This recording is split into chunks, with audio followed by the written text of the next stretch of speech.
विघ्न सारे। भक्ति भजन हरि नाम से ध्यान धर करगा भजन।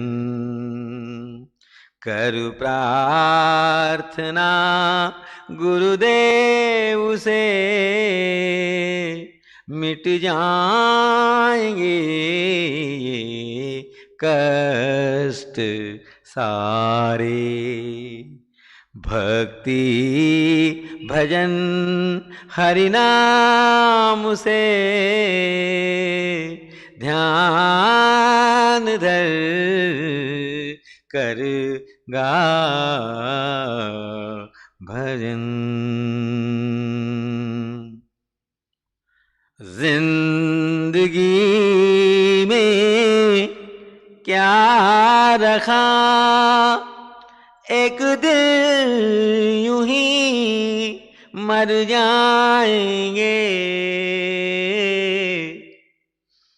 जिंदगी में क्या रखा, एक दिन यूं ही मर जाएंगे। धन और दौलत ये इमारत सब यहीं रह जाएंगे। मुक्ति कमा मुक्ति को पाओ, मुक्ति कमा मुक्ति को पाओ। ये प्रार्थना है आपसे, ध्यान धर करगा भजन। कर प्रार्थना गुरुदेव से मिट जाएंगे विघ्न सारे। भक्ति भजन हरि नाम से ध्यान धर करगा भजन। रात दिन जपे नारद मुनि, नारायण सुमरन किया। रात दिन जपे नारद मुनि, नारायण सुमरन किया। सैकड़ों को ज्ञान देकर ज्ञान का वर्णन किया। कोई फर्क रहता नहीं, कोई फर्क रहता नहीं। भक्त और भगवान में ध्यान धर करगा भजन।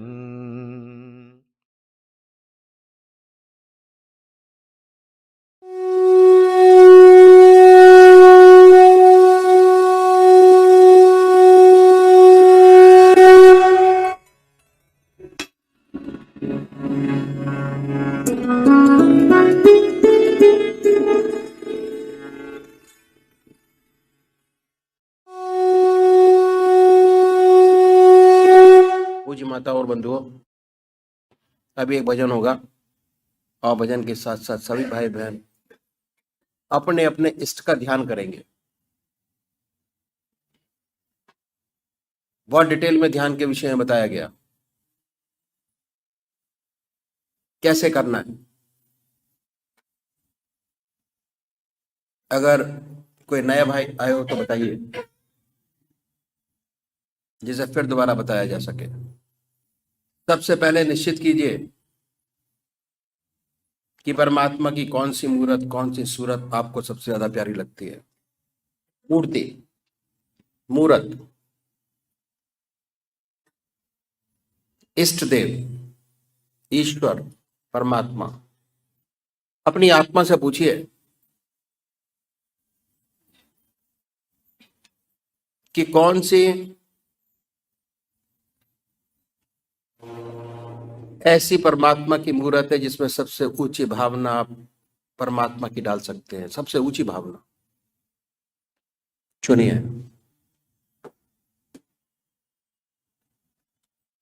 बड़े प्यार से। और अगर डिसाइड नहीं होता कि राम को माने या कृष्ण को माने, शिव को माने, हनुमान जी को माने, बहुत कंफ्यूजन है, किसी एक को पकड़ लीजिए और ध्यान कीजिए उनका। कुछ समय बाद आपको यह स्पष्ट हो जाएगा कि आप राम को मानेंगे या कृष्ण को मानेंगे, शिव को मानेंगे, हनुमान जी को मानेंगे। वो आकृति आपके सामने आ जाएगी कि भाई तो मेरा है।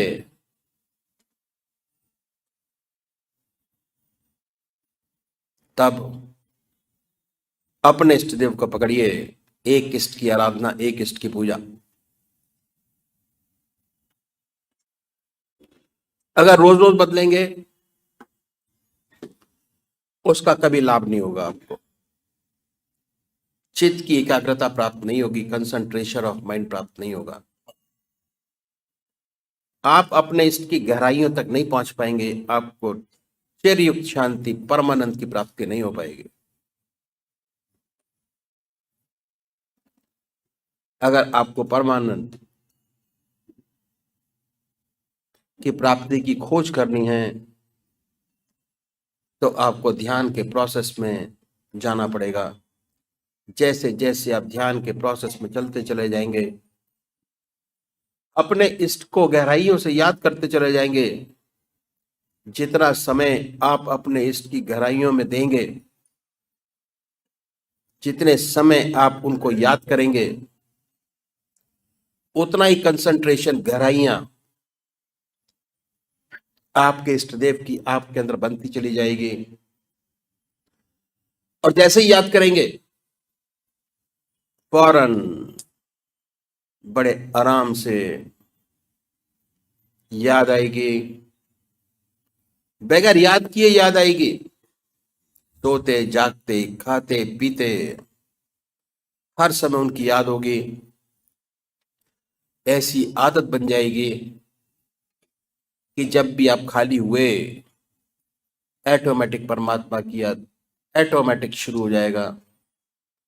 काम में बस छूटा, ऑटोमेटिक परमात्मा की याद। काम से छूटा, ऑटोमेटिक परमात्मा की याद। जैसे जैसे आप अपने इष्ट देव की गहराइयों में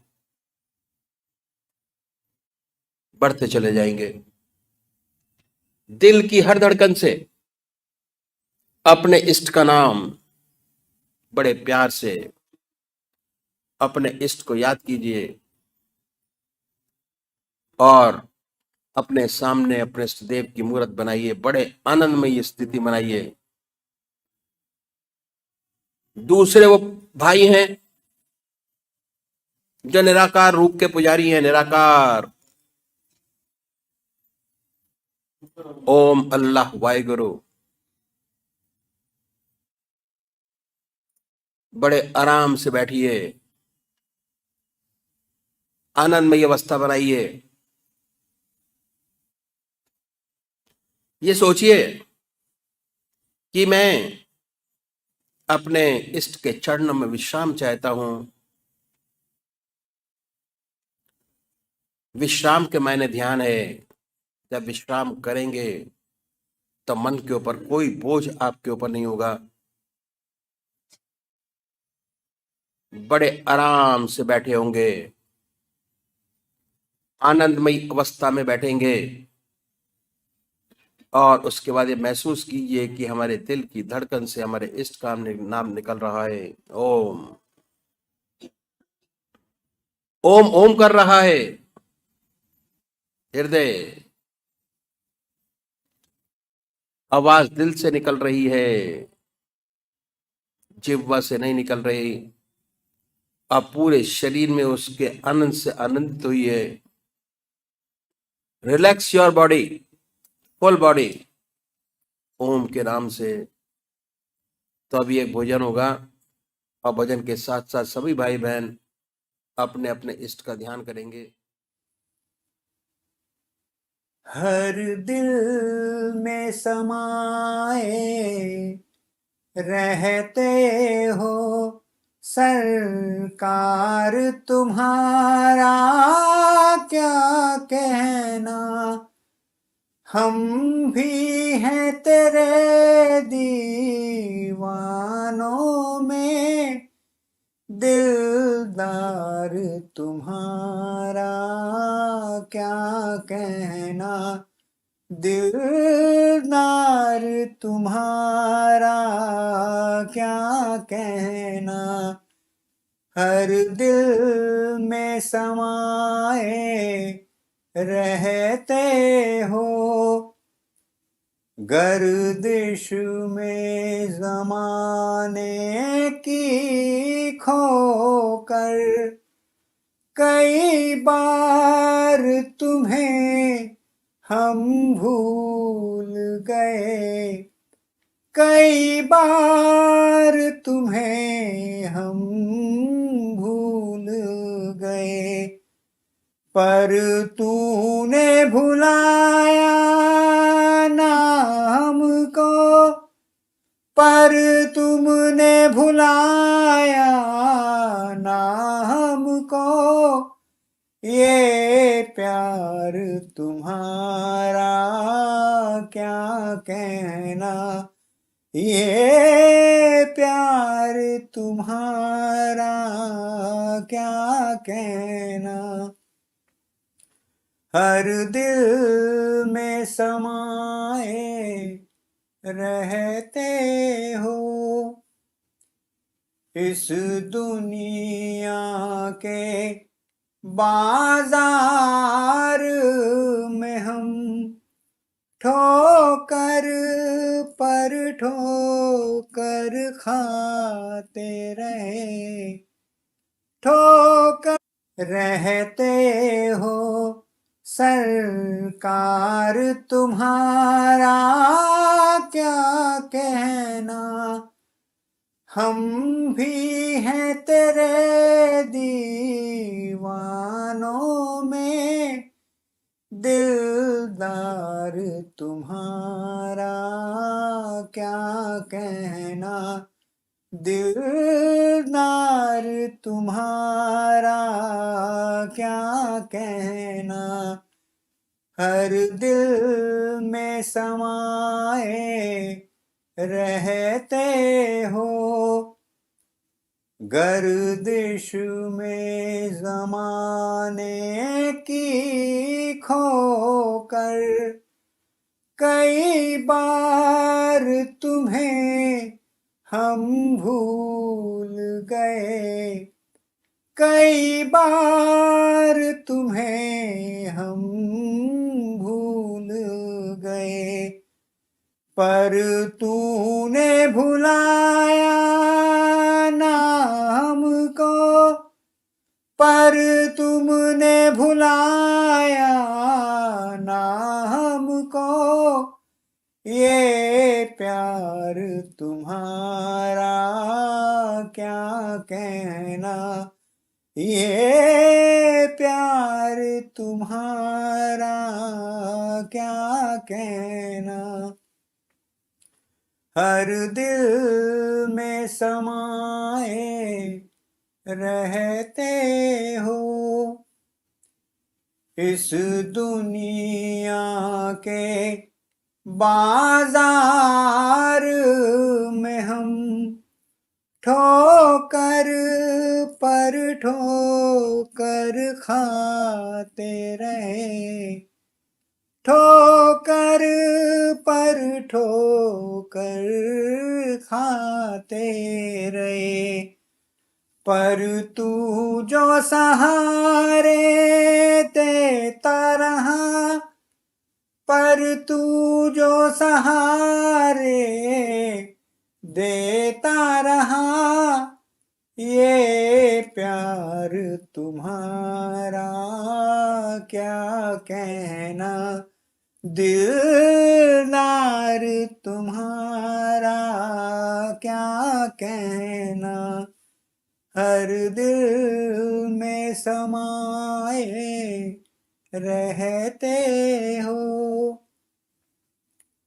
चेहरे पे बरसते नूर का मैं लफ्जों में बयां कुछ कर न सकूं, लफ्जों में बयां कुछ कर न सकूं, तेरे रहम की क्या तारीफ करूं, तेरे रहम की क्या तारीफ करूं, दीदार तुम्हारा क्या कहना, दीदार तुम्हारा क्या कहना, हर दिल में समाए रहते हो, सरकार तुम्हारा क्या कहना, हम भी हैं तेरे दीवानों में, दिलदार तुम्हारा क्या कहना, दिलदार तुम्हारा क्या कहना।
जय सद्गुरुदेव, जय पदशरणम। श्री बृजमोहन वचनामृत भाग 2 परिच्छेद 3 सद्गुरुदेव दर्शन की लगन। स्थान T34 अतुल ग्रोव रोड, नई दिल्ली, सन 1948। बिन पद चले सुने बिन काना, कर बिन करम करे विधि नाना। आनन रहित सकल रस भोगी, बिन बानी बकता बड़ जोगी। परम पूजनीय सद्गुरुदेव जी का परम पावन तथा परम कल्याणमय पत्र पाकर हृदय को बड़ी सांत्वना मिली।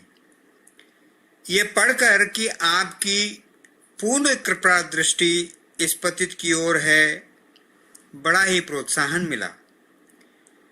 ये शब्द कभी कभी बुलंदशहर और कभी कभी समय निकाल कर यहाँ सत्संग के लिए आ जाया करो, इससे बहुत लाभ होता है।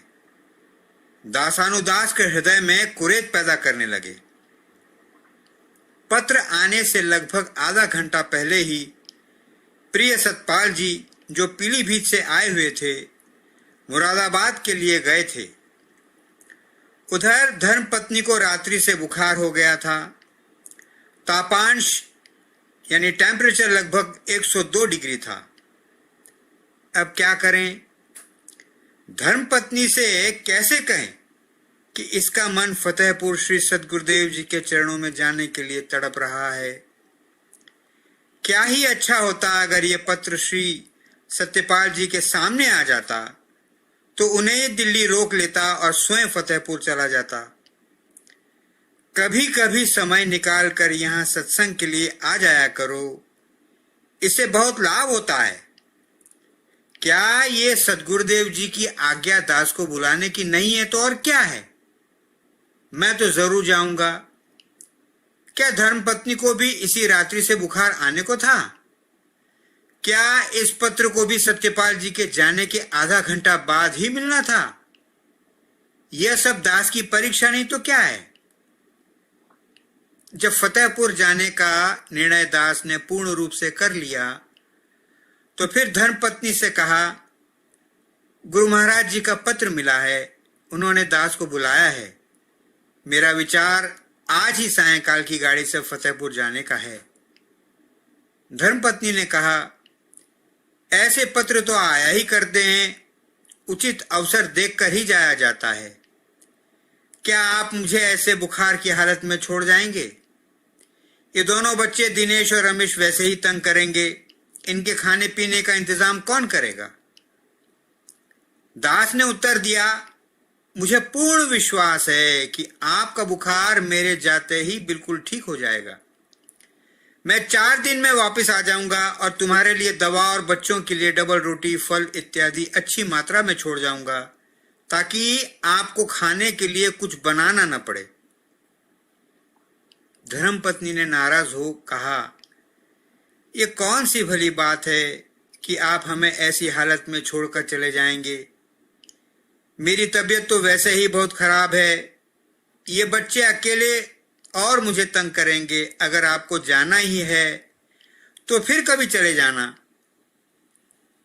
दास ने कहा, मेरा दिल तो आज ही जाने को है, और अगर नहीं गया तो मेरे दिल को बहुत दुख होगा, और न मालूम ये दुख कब तक बना रहे।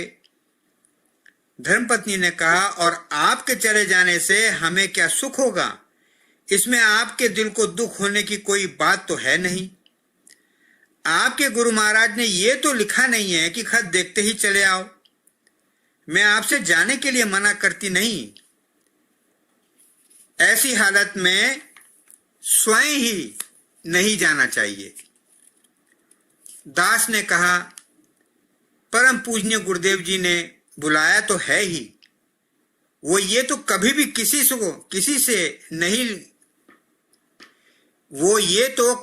किसी को नहीं लिखेंगे कि फौरन चले आओ। संत महात्माओं के तो केवल इशारे होते हैं। जिसने उनको समझ लिया उसका बेड़ा पार हुआ, और जिसने नहीं समझा वो गया, वो रह गया।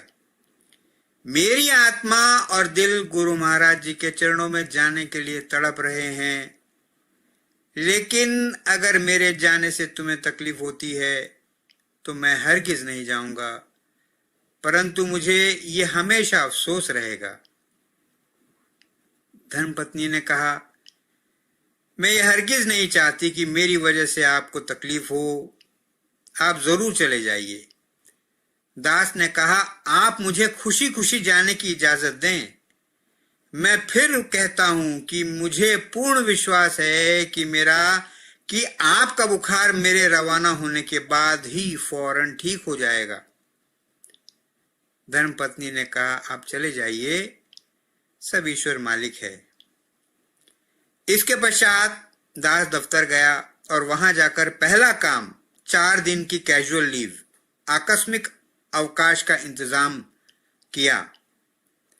दफ्तर में दास का दिल सदगुरुदेव की याद में डूबा रहा, और दफ्तर के काम के बीच बीच बार बार ये ध्यान आता रहा कि कब 5 बजे और छुट्टी हो तो दास फतेहपुर जाने की तैयारी करे।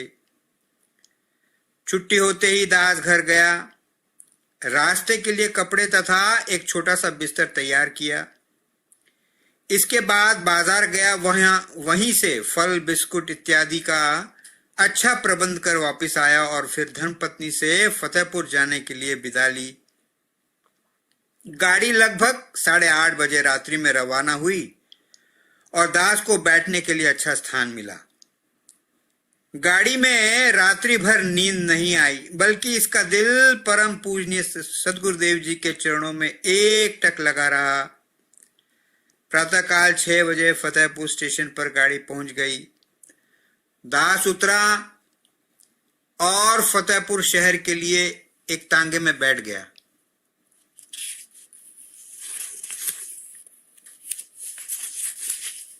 शहर में पहुंचकर श्री गुरुदेव जी के मकान का पता आसानी से मिल गया और लगभग 6:30 बजे दास श्री सदगुरुदेव जी के शुभ स्थान पर जा पहुंचा। दास ने किवाड़ खटखटाए तो आपके मुलाजिम कालीचरण ने किवाड़ खोले और सेवक का नाम और पता लेकर अंदर चला गया। 2 मिनट बाद ही आकर उसने बैठक खोली और दास का बिस्तरा और अटैची उसमें अंदर रखकर दास को अपने साथ अंदर ले गया। मकान काफी खुला था, सहन काफी लंबा चौड़ा था, जिसके दोनों तरफ कमरे थे।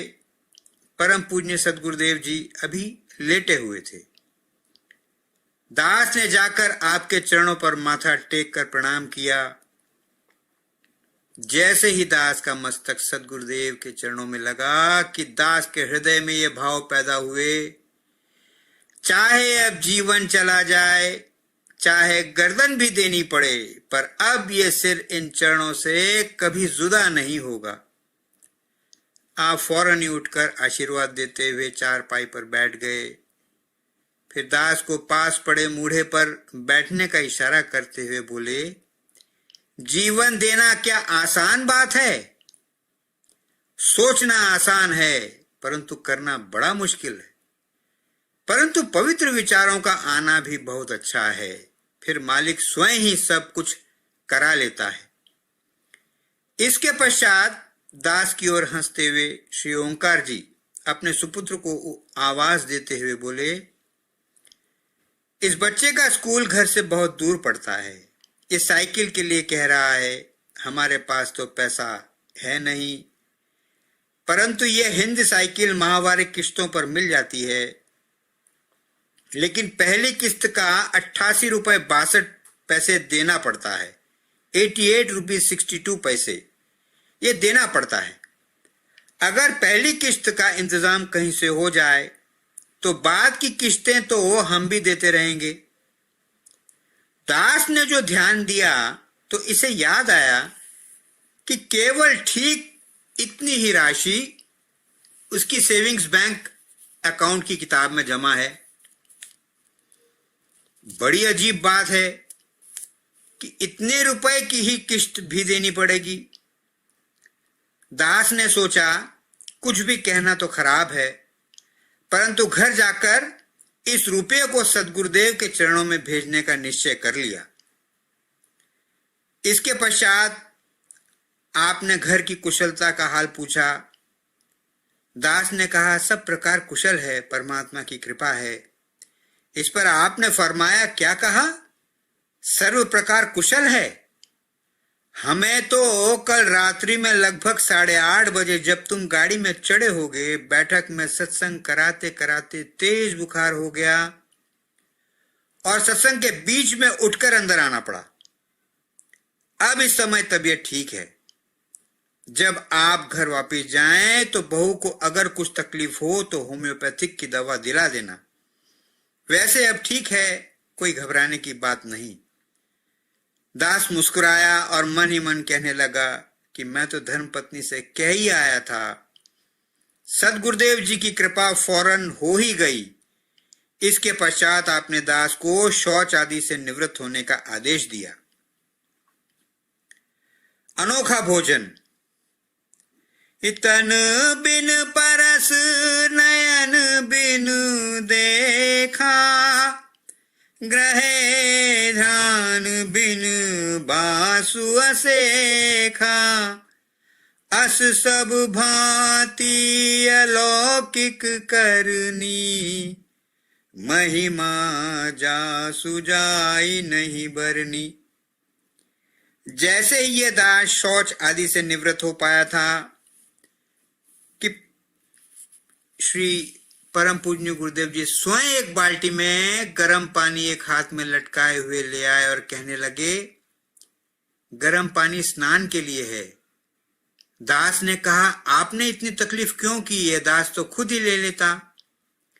आपने फरमाया, कायस्थों का घर है, हम लोगों में पर्दा बहुत होता है, इसलिए हर एक आदमी घर में नहीं जा सकता। और ऐसा कहते हुए आप घर के अंदर चले गए तथा एक लकड़ी का पटला लेकर फिर बाहर आए तथा चबूतरे पर स्नान करने के लिए बिछा दिया और फिर पूछा, और कुछ मंजन साबुन तौलिया वगैरह तो नहीं चाहिए? दास ने कहा, जी नहीं, ये सब सामान तो मेरे साथ है। इसके पश्चात आपने पूछा, आप पानी देख लीजिए और अधिक गर्म पानी या ठंडा पानी तो मिलाने के लिए नहीं चाहिए? दास ने पानी को हाथ से देखते हुए कहा, जी नहीं, बिल्कुल ठीक है। इस पर आप अंदर चले गए और दास स्नान करने लगा। बड़ी होशियारी से रहना पड़ेगा, क्या ये मेहमान है? ऐसा विचार आने पर कुछ मन सुस्त हो गया। स्नान करने के बाद दास गीले कपड़ों को फैला अंदर में बैठक में कपड़े बदलने चला गया। दास कपड़े पहन रहा था और साथ साथ कमरे में लगे फोटो को भी देखता जाता था। और जो ही कपड़े पहन पाया कि परम पूजनीय गुरुदेव बैठक में पधारे और कमरे में लगे फोटो को बताया कि किन किन बुजुर्गों के थे।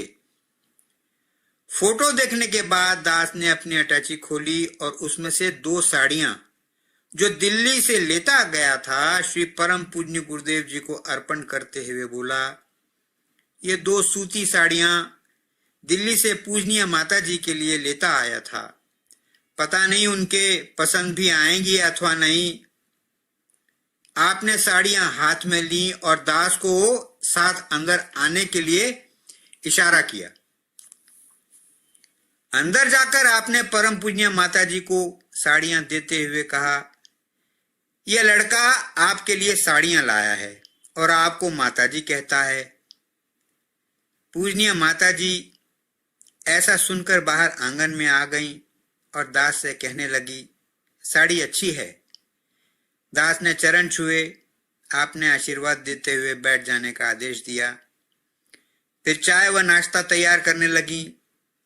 इसी बीच में परम पूजनीय गुरुदेव जी बाहर बैठक में चले गए। आपने दास को चाय व नाश्ता दिया। दास चाय पीने लगा कि इतने में ही इसकी निगाह पूजनीय मुन्ने भैया पर गई। दास ने आपको पास बुलाकर गोदी में बिठा लिया और खुद भी नाश्ता करने लगे। खुद भी नाश्ता करने लगा तथा साथ में पूजनीय मुन्ने भैया को भी खिलाने लगा। परम पूजनीय माता जी बड़े गौर से देखती रहीं और मुस्कुराती रहीं, और ज्यों ही परम पूजनीय गुरुदेव जी बाहर से अंदर आंगन में आए, आपने कहा, ये अजीब बनिए हैं, देखो मुन्ने को अपने साथ कैसा खिला रहे हैं, इन्हें किसी प्रकार का कोई विचार नहीं है। परम पूज्य गुरुदेव जी मुस्कुराते हुए बोले, ठीक है, ये तो अच्छी बात है, और बाहर चले गए। नाश्ता करने के बाद दास भी बैठक में चला गया। आपने अपने समीप तख्त पोष पर ही बैठने का आदेश दिया और फरमाया, आपको उपदेश देते समय यानी पूजा सिखाते समय हम अपने आप को भूल गए और बहुत ऊंचे पहुंच गए।